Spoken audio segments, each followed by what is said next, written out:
नमस्कार दोस्तों। भारत और बांग्लादेश की सीमा पर अचानक भयंकर जंगी माहौल पैदा हो गया है। ऐसा माहौल जिसने रातों रात दिल्ली से लेकर के ढाका तक की नींद उड़ा दी है। सीमा पर हमारी बीएसएफ का वो सख्त और रौद्र रूप दिखा है जिससे देख करके बांग्लादेशी फौज यानी कि बीजीबी सीधे सीधे उलझने के मूड में आ गई है। दोस्तों सोचिए, एक तरफ हमारे मुस्तैद जवान, दूसरी तरफ बीजीबी के साथ में मिलकर के आई हजारों बांग्लादेशी नागरिकों की भारी भीड़। ये कोई आम झड़प नहीं थी, बल्कि पूरी की पूरी सीमा पर इतनी खतरनाक टेंशन बन चुकी है कि सेना को वहां पर रेड फ्लैग यानी कि लाल झंडा तक लगाना पड़ गया है। दोस्तों, बांग्लादेश की तरफ से एकदम जानबूझ करके एक बहुत बड़ी साजिश के तहत अपने लोगों को भारतीय सीमा के अंदर धकेलने की भयंकर कोशिश की जा रही है। इस वक्त मालदा के सुखदेवपुर बॉर्डर पर अचानक ऐसा क्या हो गया है कि दोनों देशों की सेनाएं एक दूसरे की आंखों के अंदर आंखें डाल करके खड़ी हो गई हैं। आखिर दोस्तों, क्यों बांग्लादेश की बीजीबी 7,000 से ज्यादा बांग्लादेशी लोगों की भीड़ ला करके बीएसएफ से भिड़ने को तैयार हो गई, और क्या ये किसी बहुत बड़े कूटनीतिक तूफान की शुरुआत है? तो दोस्तों, ये पूरा बवाल शुरू होता है वेस्ट बंगाल के मालदा जिले से। मालदा का वो इलाका जो हमेशा से ही बेहद संवेदनशील माना जाता है, सुखदेवपुर नाम का एक गांव है जो एकदम बॉर्डर से सटा हुआ है। यहाँ की जमीन पर आप खड़े होंगे तो कुछ ही कदम दूर आपको दूसरा देश नजर आ जाएगा। दोस्तों, हुआ यूं है कि भारतीय सीमा के अंदर अचानक से 15 बांग्लादेशी नागरिकों का एक गुट अवैध तरीके से घुसपैठ की कोशिश कर रहा था, लेकिन हमारी बीएसएफ की नजरों से बचना अब इतना आसान नहीं रह गया है। जवानों ने तुरंत ही एक्शन लिया और इन घुसपैठियों को वहीं दबोच लिया। उन्हें वापस उसी रास्ते खदेड़ने की प्रोसेस शुरू कर दी गई, लेकिन इसके बाद में जो कुछ हुआ उसने सबको चौंका करके रख दिया। जैसे ही बीएसएफ ने इन 15 लोगों को वापस धकेलने का काम स्टार्ट किया, सीमा के उस पार से एक जबरदस्त हलचल स्टार्ट हो गई। बांग्लादेश की बॉर्डर गार्ड पुलिस यानी कि बीजीबी वहां पहुंच गई। बात सिर्फ बीजीबी तक सीमित नहीं थी, उनके पीछे पीछे करीब 5 से 7 हजार बांग्लादेशी नागरिकों की एक बेकाबू भीड़ भी वहां आ गई। ये भीड़ एकदम जीरो लाइन के ऊपर आकर के खड़ी हो गई। जीरो लाइन वो जगह होती है जो दोनों देशों को बांटती है। यहाँ एक इंच भी आगे बढ़ना सीधा घुसपैठ माना जाता है। इतनी भीड़ का अचानक से वहां पहुंच जाना कोई इत्तेफाक नहीं हो सकता था। ये सब कुछ एक पूरी की पूरी प्लानिंग का हिस्सा लग रहा था, जिसका मकसद हमारी सुरक्षा पंक्ति को तोड़ना था। दोस्तों, अब जरा उस पल को दिमाग के अंदर लाइए। एक तरफ हजारों की उग्र भीड़ जो शोर मचा रही थी, विरोध कर रही थी, और दूसरी तरफ हमारी बीएसएफ की एक टुकड़ी चट्टान की तरह खड़ी थी। दोस्तों, बीजीबी ने इन घुसपैठियों को वापस लेने से साफ इनकार कर दिया और उल्टा भारतीय जवानों पर ही दबाव बनाने की कोशिश की, लेकिन हमारे जवानों ने भी साफ कर दिया कि भारत की 1 इंच जमीन पर भी कोई अवैध कदम नहीं पड़ सकता है। जब स्थिति हद से ज्यादा बिगड़ने लगी और भीड़ का बर्ताव आक्रामक होने लग गया, तो बीएसएफ ने तुरंत हाई अलर्ट घोषित कर दिया। पूरे इलाके की घेराबंदी कर दी गई और अतिरिक्त फोर्सेज को वहां पर बुला लिया गया। दोस्तों, माहौल के अंदर एक ऐसा सन्नाटा और तनाव फैल गया जो किसी बड़े बवाल का इशारा कर रहा था। इसी तनाव के बीच में सीमा पर रेड फ्लैग लहरा दिए गए। अब आप सोच रहे होंगे कि ये रेड फ्लैग क्या होते हैं और इसे फहराने का मतलब क्या होता है। तो दोस्तों, इसे आसान भाषा में समझे तो जब भी बॉर्डर के ऊपर हालात आउट ऑफ कंट्रोल होने लगते हैं या दोनों देशों की सेनाओं के बीच में आमने सामने की नौबत आ जाती है, तो लाल झंडा वहां पर लगा दिया जाता है। इसका सीधा सा मतलब होता है अल्टीमेटम। एक चेतावनी होती है कि अगर अब सामने से कोई भी हरकत हुई तो उसका जवाब बहुत ही कड़े और सख्त तरीके से दिया जाएगा। ये हाई अलर्ट का सबसे बड़ा सिग्नल है। इसके लगते ही उस एरिया के अंदर किसी भी आम नागरिक की एंट्री पूरी तरह से बैन कर दी जाती है। दोस्तों, सुखदेवपुर के अंदर भी ठीक ऐसा ही हुआ। इस पूरे ड्रामे के बीच सबसे हैरान करने वाली बात थी स्थानीय गांव वालों का रिएक्शन।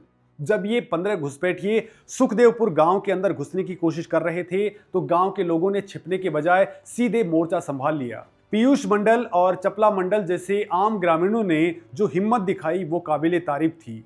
इन लोगों ने तुरंत बीएसएफ को अलर्ट किया, खुद लाठी डंडों के साथ में जवानों के कंधे से कंधा मिलाकर के खड़े हो गए। आमतौर पर जब इतना बड़ा बवाल होता है तो लोग घरों में दुबक जाते हैं, लेकिन यहाँ पर लोगों का खून खोल उठा। वो समझ चुके थे कि अगर आज इन्हें नहीं रोका गया तो कल ये उनके घरों तक पहुंच जाएंगे। आखिर इन ग्रामीणों के अंदर इतना गुस्सा क्यों भरा हुआ है? तो दोस्तों, ग्रामीणों का ये गुस्सा कोई एक दिन का नहीं है, ये सालों से जमे हुए ज्वालामुखी का फटने का वक्त था। गांव वालों ने जो खुलासे किए हैं वो रोंगटे खड़े करने वाले हैं। उनका कहना है कि सीमा पार से आने वाले ये असामाजिक तत्व अक्सर रात के अंधेरे या कोहरे का फायदा उठा करके भारतीय सीमा में दाखिल हो जाते हैं। ये लोग यहाँ आकर के सिर्फ चोरी या चकारी नहीं करते, बल्कि गांव की महिलाओं और बच्चों को परेशान करते हैं, उनकी फसलों को नुकसान पहुंचाते हैं।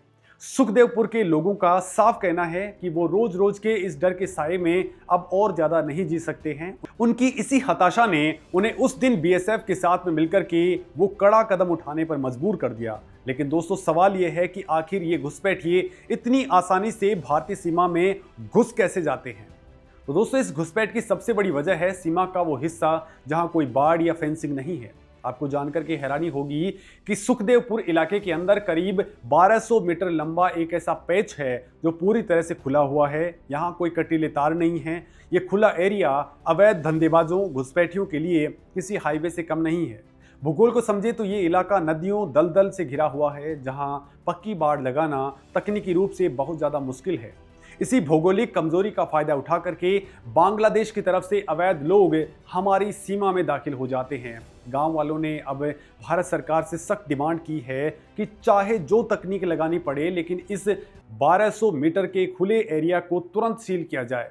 सीमा पर हो रही इस हलचल का असर सिर्फ मालदा तक सीमित नहीं, बल्कि इससे वेस्ट बंगाल की राजनीति में भी भूचाल ला दिया है। राज्य के अंदर सत्ता परिवर्तन के बाद से ही हालात एकदम से बदल चुके हैं। दोस्तों, आपको याद ही होगा कि चुनाव में घुसपैठ के मुद्दे पर जमकर के बयानबाजी हुई थी। भारतीय जनता पार्टी के नेता कौस्तुभ बागची ने इस ताजा घटना को लेकर के पूर्व मुख्यमंत्री ममता बनर्जी पर बहुत ही तीखा और आक्रामक हमला बोला है। बागची ने सीधा सीधा आरोप लगाया है कि जब सत्ता हाथ से निकल गई और पुराने सहयोगियों ने साथ छोड़ दिया, तो अब कुछ लोग सीमा पार की विभाजनकारी ताकतों से मदद की भीख मांग रहे हैं। ये बयान कोई छोटा मोटा राजनीतिक तंज नहीं है, बल्कि एक बहुत बड़ा आरोप है। दोस्तों, राजनीति के इस अखाड़े में अब एक नई सरकार का राज है। कौस्तुभ बागची ने कड़े शब्दों में चेतावनी देते हुए कहा कि अब राज्य में मुख्यमंत्री शुभेंदु अधिकारी के नेतृत्व वाली सरकार काम कर रही है। अब पुरानी वाली ढील पोल नहीं चलेगी। घुसपैठ की ऐसी किसी भी कोशिश को कतई बर्दाश्त नहीं किया जाएगा। जो वादे चुनाव के दौरान किए गए थे, उन पर अब एक्शन स्टार्ट हो चुका है। सरकार ने साफ कर दिया है कि राष्ट्र की सुरक्षा से खिलवाड़ अब बिल्कुल भी बर्दाश्त नहीं होगा। अब पूरी तरह से मुंहतोड़ जवाब मिलेगा। इसी कड़ी में बॉर्डर फेंसिंग को लेकर के सबसे बड़ा फैसला लिया गया है। चुनाव के वक्त एक बहुत बड़ा वादा किया गया था, घुसपैठ मुक्त बंगाल, और इस वादे को जमीन पर उतारने के लिए नई सरकार ने अपनी पहली ही कैबिनेट बैठक के अंदर एक ऐतिहासिक फैसला ले लिया है। मुख्यमंत्री ने बॉर्डर फेंसिंग के लिए तुरंत जमीन बीएसएफ को अलॉट करने का आदेश कर दिया। सालों से जो काम अटका पड़ा था, फाइलों में धूल फांक रहा था, वो काम अब बुलेट रफ्तार से आगे बढ़ रहा है। राज्य सरकार और केंद्र सरकार अब एक ही पेज पर, और इसका सीधा असर बॉर्डर पर दिखाई दे रहा है। दोस्तों, सुरक्षा बलों को अब पूरी तरह से फ्री हैंड दे दिया गया है कि वो अपने हिसाब से सीमा की सुरक्षा सुनिश्चित करें। इस हाई वोल्टेज ड्रामे के बीच में देश के केंद्रीय मंत्रियों ने भी कमान संभाल ली है। केंद्रीय राज्य मंत्री सुकांत मजूमदार ने सीमावर्ती इलाकों के लोगों से सीधा संवाद किया है। उन्होंने बहुत ही स्पष्ट और ओजस्वी शब्दों में कहा है कि किसी भी पैनिक करने की या डरने की कोई ज़रूरत नहीं है। भारत की सीमाएं पूरी तरीके से सुरक्षित हैं। हमारे बीएसएफ के जवान इतने सक्षम हैं कि वो परिंदे को भी पर नहीं मारने देंगे। मजूमदार का ये बयान उन लोगों के लिए एक बहुत बड़ा तमाचा है जो इस घटना की आड़ में डर और अफवाहें फैलाने की कोशिश कर रहे हैं। उन्होंने देशवासियों से अपील की है कि वो अपनी सेना और सुरक्षा बलों पर अटूट विश्वास रखें। वहीं एक और केंद्रीय मंत्री शांतनु ठाकुर ने इस पूरी घटना के पीछे की असली और गहरी साजिश का पर्दाफाश किया है। उन्होंने साफ शब्दों में कहा है कि ये भटके हुए लोग नहीं हैं, बल्कि बांग्लादेश की तरफ से जानबूझकर के अपने नागरिकों को भारत में धकेलने की एक बहुत बड़ी और सोची समझी साजिश है। इसे ही कूटनीतिक भाषा में पुश इन कहा जाता है, यानी जब कोई देश अपनी आंतरिक समस्याओं, गरीबी या फिर आबादी के दबाव को कम करने के लिए अपने ही लोगों को गैरकानूनी तरीके से दूसरे देश की सीमा में धकेल देता है।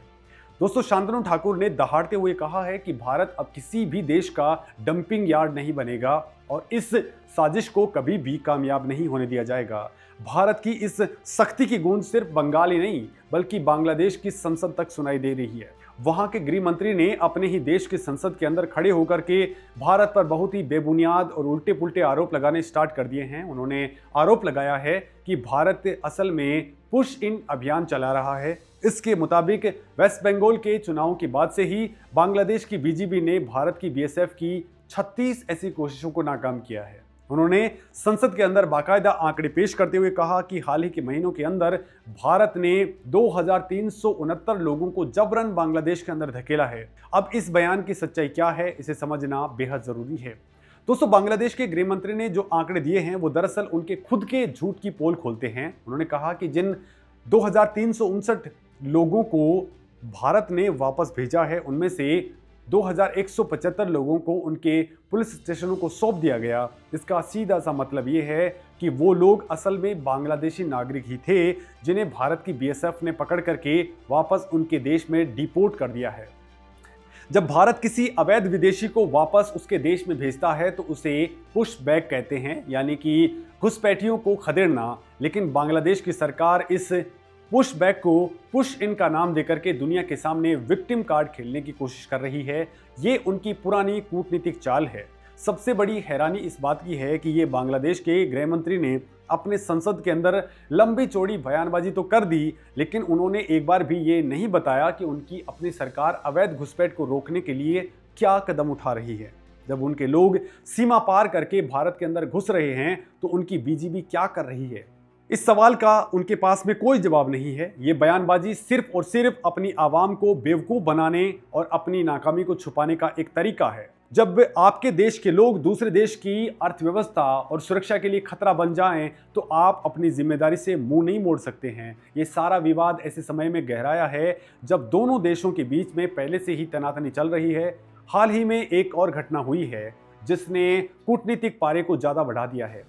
बांग्लादेश के विदेश मंत्रालय ने ढाका के अंदर भारत के डिप्टी हाई कमिश्नर को तलब करके अपनी गहरी निराशा जाहिर की है। मामला ये था कि दिल्ली एयरपोर्ट पर बांग्लादेश के प्रधानमंत्री के एक सलाहकार को लेकर के कुछ सिक्योरिटी चेक की घटना हुई थी। बांग्लादेश ने इसे अपनी बेइज्जती मान लिया। इस एयरपोर्ट विवाद और मालदा बॉर्डर के विवाद को अगर आप जोड़ करके देखें तो समझ में आएगा कि दोनों देशों के रिश्ते इस वक्त किस नाजुक दौर से गुजर रहे हैं। मालदा का ये इलाका सिर्फ इंसानी घुसपैठ तक सीमित नहीं है। अगर आप इसके इतिहास को खंगालेंगे तो पता चलेगा कि ये क्षेत्र हमेशा से अवैध कारोबार का बहुत बड़ा हब रहा है। जाली करेंसी की तस्करी हो या फिर मवेशियों की गैर कानूनी आवाजाही, इस बिना बाढ़ वाले इलाके का जम करके फायदा उठाया गया है। जब भारत सरकार ने इन अवैध धंधों के ऊपर पूरी तरीके से नकेल कस दी और बॉर्डर पर सख्ती कई गुना बढ़ा दी तो सीमा पार बैठे आकाओं में बौखलाहट होना लाजमी है। वो किसी भी कीमत पर उस जीरो लाइन के ऊपर दोबारा अपना कंट्रोल चाहते हैं। जो हजारों की भीड़ सुखदेवपुर बॉर्डर पर आई थी वो उसी बौखलाहट का नतीजा थी। दोस्तों, बीएसएफ ने भी अपनी रणनीति पूरी तरह से बदल दी है। अब पहले वाली बात नहीं रही कि वार्निंग देकर के छोड़ दिया जाए। जवानों को स्पष्ट निर्देश मिल चुके हैं कि बॉर्डर की पवित्रता के साथ में कोई समझौता नहीं होगा। रात के घने अंधेरे में भी हमारी forces latest thermal imaging camera और नाइट विजन ड्रोन्स की मदद से चप्पे चप्पे पर नजर रख रही हैं। बीजेपी चाहे जितनी भी भीड़ ले आए, बीएसएफ का क्राउड कंट्रोल मैकेनिज्म इतना सॉलिड है कि बिना कोई बड़ा नुकसान पहुंचाए भी वो हजारों की भीड़ को पीछे धकेलने की ताकत रखता है। सुखदेवपुर के अंदर बीएसएफ ने जिस संयम और शक्ति का संतुलन दिखाया है वो इसकी शानदार ट्रेनिंग का सबूत है। दोस्तों, अब आपको क्या लगता है कि बांग्लादेश के इन घुसपैठियों को अब भारत के अंदर घुसने से रोकने के लिए क्या कुछ करना चाहिएगा, और भारत सरकार जो कुछ एक्शन ले रही है उस पर आपका क्या कहना है? कमेंट करके जरूर बताएं। नमस्कार।